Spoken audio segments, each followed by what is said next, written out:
Well, welcome to our wrap-up edition of the Wilson Trail, where we're going to discuss the highs and lows of doing this 10-section trail. George, tell me, let's start with the most fun of the two sections. What would that be for you? I gotta say it would be section 5 and 6, which is the Kamsan Country Park one. It feels like we went into a zoo. We saw so many wild animals, like more than 100 monkeys and wild boars, looking for foods, and it was fun. A lot of bird life too. Yeah, no, that was a fun section indeed. And let's start also, or let's talk about, should I say, the first and second sections. Now, that got into our top 10 of Hong Kong walks, crossing Hong Kong, starting in Stanley, going over to Quarry Bay. How was that for you? It was really tough. Just think about the name of that episode, like crossing Hong Kong Island. You can imagine how difficult it is, right? Well, you have the Twins to start with, then Violet Hill, and then you go up to Jardine's Lookout, and then you have this fantastic ridge walk and descent down to Quarry Bay, where the whole of Victoria Harbour opens up to you. To me, that is really one of the stunning memories from this trail. Let's go on then and talk about other sections. So you told me that there was one that you wanted to take your girlfriend. Tell me about that. Yeah, that's section 7 and 8. Because you got the perfect tree in the water shot in that sections. So imagine that.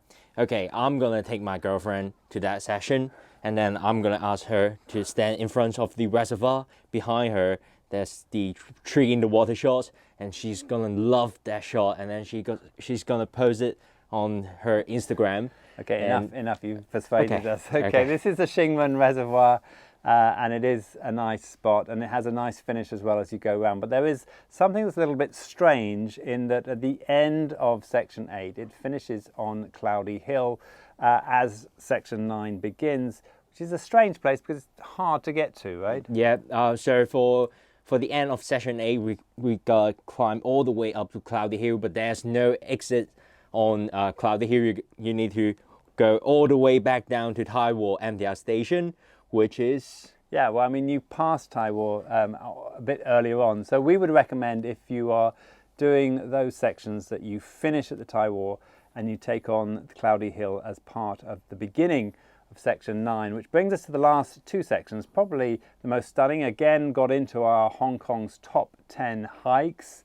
Now, for this, you really do need a full day to get through it. We were suffering a fair bit. You were certainly out of water by the end, but the section itself is very remote and pretty stunning, really. Yeah, it is, but it was really, really tough. So imagine that we gotta climb up to Cloudy Hill first, and then up to Wong Lan, and then passing Lan, and then all the way down to Lam Chern, and there's no way you can get refreshment, and it's basically all exposed under the sun. Yes, it's not one to do on a hot day for sure, but it is absolutely stunning. It's certainly one of my favourite hikes in Hong Kong, and particularly that last section, because you get to a corner of Hong Kong that very few people got to see or get to see. Lots of deserted villages and all sorts of things.